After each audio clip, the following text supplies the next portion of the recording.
Welcome, everyone, to Dr. Douglas James Cottrell's show. Today, I have an amazing guest who is going to talk about her a very unusual gift, but very important to all of us.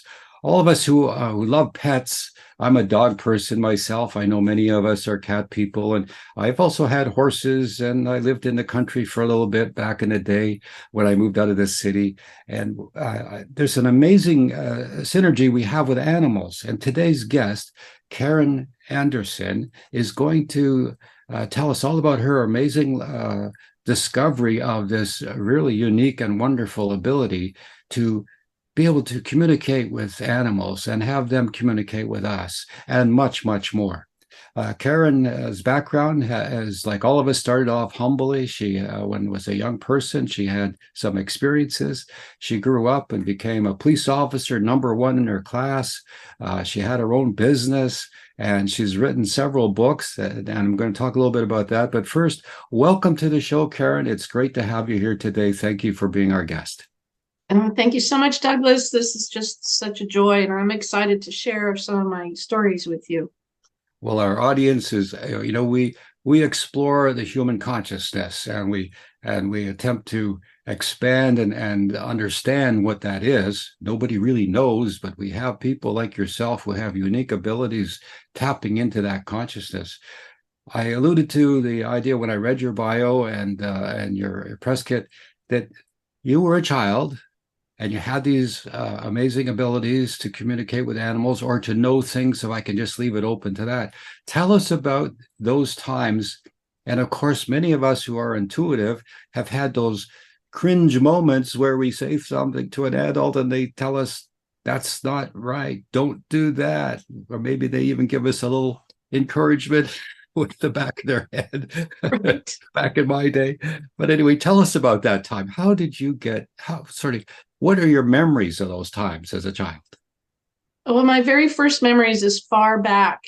Like my very, very first experience was understanding our family pets and just knowing what they needed or knowing what they were telling me, very simplistic um, topics, nothing on the level that I would do today, of course, but that of a 5 or 6 year old child, what the animal likes, what they dislike, just very simple things like that. But I thought everybody had this ability because I grew up on Disney films. All the animals talk, or they did Oh, back in the 60s. All the animals could talk. So it never occurred to me as a very young child that in real life animals wouldn't have that ability. So it wasn't until I started sharing information that there's no way I could have known with my parents that I felt immediate um, shame, or I was doing something wrong, or stop it, or made them very uncomfortable. I just learned very quickly that it was not okay, and I shouldn't tell them what I was doing. So I just kept it a secret. well, I find that's amazing. I remember, what was it, Jimmy McCricket or something? Jimmy, the conscious guy. I remember Pinocchio. I remember Donald Duck and Porky Pig talking Bugs Bunny, and I could just see when you said that you were a child and you're seeing these animals communicating, and you are actually doing that as a child. You knew when they wanted something, they wanted some water to be let out. You just knew things. You didn't think it, that it would be a natural connection. That is an amazing revelation. I would never have put that together, but you live that moment. And of course, when you tell your parents, the kitty cat's not well, it's got something, a fur ball or whatever it would be, right? Your parents would look at you like, ooh, witchcraft, what's going on here? You just scare the heck out of them, maybe. I don't know. But how, as you said, you went within, right? You learned not to communicate or actually describe what was happening, but you still kept up your communications with the animals. I did, and because I loved animals so much, I wasn't so much into human friends. I was more into animal friends, and I was a rescuer. I would rescue every animal that needed help or was astray or was hurt. And that was my life. So it was all about the animals as far back as I can remember, and just being able to know what they needed and what they wanted, and keeping that from everyone else. Just, kept it to myself. And then just like anything else in childhood, it just kind of went away after a while. I wasn't Yeah. tapping in or, paying attention, I guess, as much, just growing up, and Living life your life. happened. Yeah, living your life. So tell us a little bit about your background. I find that, people on a spiritual path have these times in their life where we call them difficult times or wake up times, if you will. And you had a business and somehow, well, tell us about the business and how you went from business to horses to what you do now. Yes. Well, I used to be in the mortgage industry, and I really never liked it very much. It was very hard. It was feast or famine. When things were good, it was really good. But when things were bad and interest rates were high, it was really bad. Yeah. And I felt a sense of fish out of water, that I didn't quite belong. I was definitely not feeling that this was my passion or what I wanted to do. And then I had a situation arise where my business partner was embezzling from the company. Oh my And gosh. I found it by chance. He was on vacation at the time. So I had to dip into the accounting, and discovered his transactions that said one thing in the computer but said something else on the actual checks. That So, must have been devastating, just like the rug got pulled out from underneath you. All that trust and it's gone. mhm. Wow. Yeah, and Especially he when was you a said he, like that. he was Yeah. a friend. We were close. So this was like such a betrayal. And it was at that moment where I realized that I was getting a lot of nudges from some unseen force. The cosmos, yes. I call it a nudge and I put my elbow up like that. It's That's like, boom, similarly. hit Karen over the head. There were so many indicators for me to stop doing that, and to really go within and try to figure out who I was. I was lost. I had no idea who I was, what I wanted. It was just the grind of corporate America and trying to, get the next bonus check, or get to the next level of success in business in the mortgage industry. And it just wasn't fun. It was left me very empty, and it was unfulfilling. And so I filed bankruptcy. I was completely destroyed by his embezzling. I had to close down the business, and I found myself very humbly without work, and I didn't know what to do. I didn't know where to go. I was so lost. And I was out in my horse corral one day up in the Rocky Mountains of Colorado, where I lived in a little town called Bailey. And I was mucking stalls, cleaning out the horse stalls. And For people who don't know what mucking means, yes, that's the wrong end of a shovel, actually. But anyway, and I had this epiphany. I had this a spiritual download, if you will. And all of a sudden, the light bulbs just went off around me. And I suddenly realized that I was pretty good at scooping things. And I loved animals. And how many people didn't like to do that? So I decided to become the corral gal. And I put a little ad in the little throwaway paper. And I would go around and scoop poop for a living. well, I'm sure there was lots of opportunities for business. I Talk about humbly trying to find yourself. It was, but you know what? I loved it. It was backbreaking. Don't get me wrong, backbreaking. But I absolutely loved being around the animals and being outside and being with them and communing with them again. And guess what started percolating back up again? There you All go. of all of those abilities started coming back, because I was no longer focused on all the drama of the mortgage industry. I was now focused on the animals and just being with them and trying to figure out what is in here? And where should I go? What should I do? So that's where it all started. And then, of course, how do you get from the corral gal to, what I was doing later on and being a police officer? I started volunteering for the local animal control facility in Bailey, which was under the umbrella of the sheriff's department. I feel another So cosmic nudge coming up here.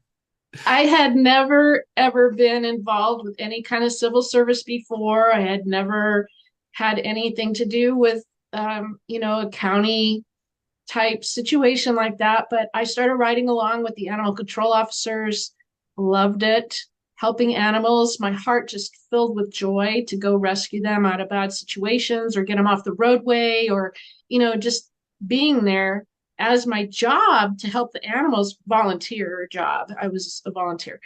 And then I started riding along with the deputies who were also part of, the same organization. And I just felt a calling. I felt like this is what I needed to do. I wanted to give something back to my community and to the human element and make something out of myself as a civil servant. So I Well, you did very well. I read in your bio you took the course and you graduated number one in your class or unit. I did. Pretty shocking because there were only 4 women in the entire class, and I was number one in upon graduation. The whole I class. know, Wow. crazy. You How beat did the I men do out. that? I even have to go back and like check my certificates. Like, did I really do that? I really did that. Well, So, you're really good at what you were doing. You had an edge, I'm sure, from above. But anyway, that's yep. congratulations on Thank that. you. That's extremely Thank you. difficult for women and with all those big tough deputies or sheriff deputies. I just admire that. Good for you. So you're out riding around. You're now on the you're getting a regular paycheck. You got a badge on. You're wearing a gun, maybe. So tell us how you went from there to the next stage in your life. So, of course, every law enforcement officer out there, if you're very good in paying attention and to your surroundings, you become very intuitive. They won't call it intuition, they'll call it gut feelings. Yeah. Police I have officers don't I want have to. I have friends who are policemen. Yeah. They tell me how they just drive in circles until they pick up, you know, Yep, a gut feeling and then oh, yep. right in front of them is the bad guy in the car. They find him. Yeah, I mean, So it was bureaucracy, you got to say it's intuition. But anyway, you found that it these is. It yourself is. and wow, that's fantastic. Yep, it's intuition. They would, any good officer has very highly tuned in senses. Let's And call them you have police to, senses just for political reasons or police senses or whatever. You and I can call them intuition or clairvoyance, but that's beside the point. right? Or Right. clairsentience, more exactly. Clairsentience. Yeah. Okay. Go ahead. Oh, so I'm really trying to be a very good police officer. And in doing so, I was also practicing animal communication on the side with my pets at home. So I had an interest in animal communication because I loved animals. I just wanted to understand them on a higher level. And I felt like, I could do this as a kid. Where did that go? And I started remembering, I call it a spiritual awakening, but I remembered that I could do this. And I had to get all the adult stuff out of my head because all that programming tells you that's crazy. You can't do that. People think you're nuts. Just all of that ego stuff. I had to get past all that, which was not easy, and retrain my brain because I was in mortgage, which is all left brain percentages, interest rates, amortization charts, loan amounts, down payments. It's all financial stuff. The animal communication and the spiritual awakening was, I guess a different part of your brain or right side, I guess they call the creative side. So it was all about retraining my brain and just being more open to that ability that was percolating up from childhood. And then craziness set in when I started to receive messages from animals on crime scenes, Whoa. unprovoked. I wasn't trying. It just started happening. And that's what sent me over the edge. It just blew me away. And I thought, whoa, if animals on a crime scene can tell me where the who the aggressor was or what actually happened, what else can they tell me? And I was Well, hooked. And then I let, just dove in. let's expand on that because I can hear all my people listening, all my audience saying, how did she do that? Were the crickets talking to her? Was there a bunny rabbit? How about what was there a bird in a tree? Was there, but you're talking about the animals in the house, perhaps the pets. And I, well, go ahead, explain. How did that happen?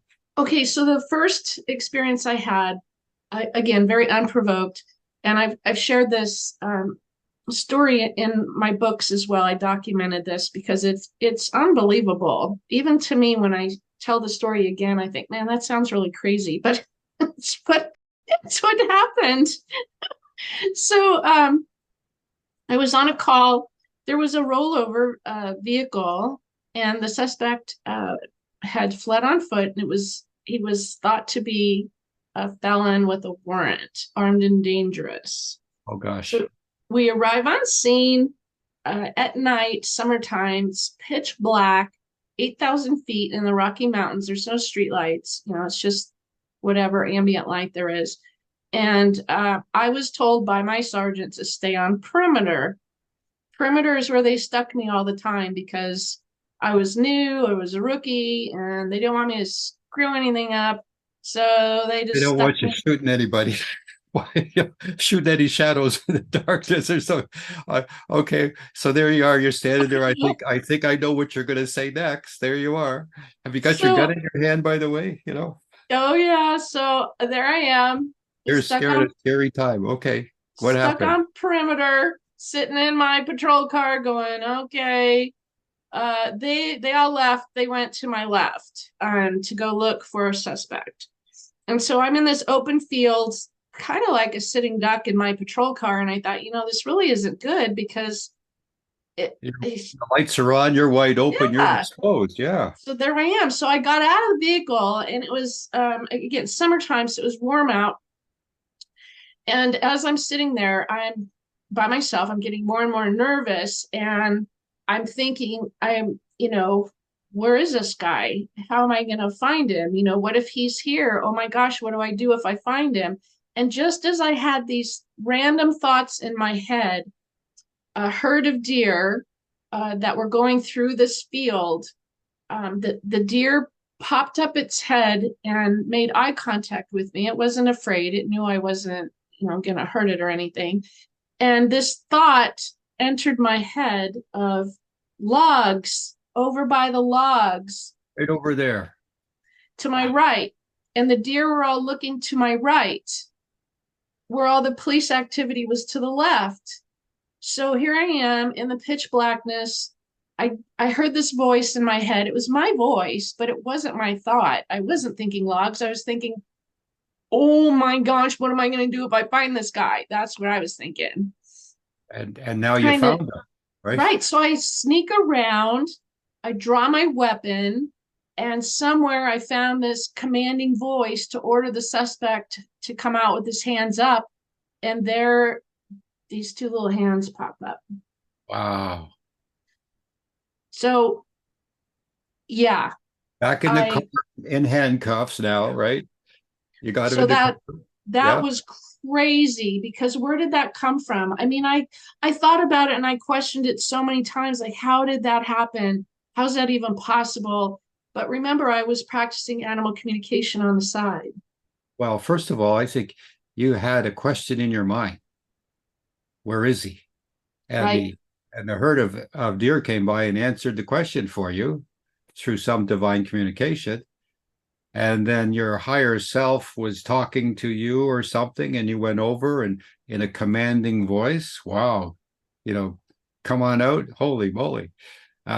So I could, from my experience, I could see several different amazing talents you have. First of all, the courage for you to do that. like you're just kind of breezing by that, Karen, but that armed and dangerous suspect in the dark, hiding behind logs, and you walk up to him and say, "Come on out." So, as I said, did you put handcuffs on and put him in the car? So yeah, I cuffed him. I got him cuffed and on the on the ground and cuffed, and I radioed to my the radio's right here. I That's where I want radioed, to go. you know, I What did those colleagues, those other officers say when they found out Karen cuffed the guy? You collared him right. because the language, right? So remember, I'm the only female officer there. You got to remember, I can hardly wait to what happened. this is a This is boys' club. So they, of course, they come racing back over, lights and sirens, and everybody's like, just pumping. Adrenaline is pumping, and I've got the situation under control, and my heart was beating out of my chest. I mean, you can just sure. imagine how much adrenaline there is going on. And once he was in the patrol car, everybody's patting me on the back. Hey, Anderson, great job. How'd you find him? How'd you know where he was? You didn't dare say I heard a deer came by and one of them waved at me. No, that's right. Yes. Throw away the key. Okay. So that is an amazing story. Not only did the deer, what would you call it, bird dog where he was or give you the heads up intuitively. Your popularity down at the precinct or the sheriff's office must went through the roof the next day. Oh, I kind of got off perimeter after that call. Well, because I always wanted to be a policeman and I have friends and stuff. I'm just going to back up and say, your courage to go and do that, something was inside of you was also motivating you, that spirit within kind of thing. Because maybe somebody else would have, when the deer said something, you might have got on the radio and said, "Hey, I think he's over here." But instead, you just went through naturally through the instinctively, I guess I can call it that, through the motions. Your training took over, whatever, but your intuition was still cooking. I like it, the voice that came down. That is divine. That's connection to the high dimensions or high self. So you obviously have more than simple communication with animals. You're like tuned in, and you've got several books out. The Pet I Can't Forget, Hear All Creatures. I like the title, The Amazing Afterlife of Animals. Let's talk a little bit about that. Well, we're going to take a short break. We'll be right back.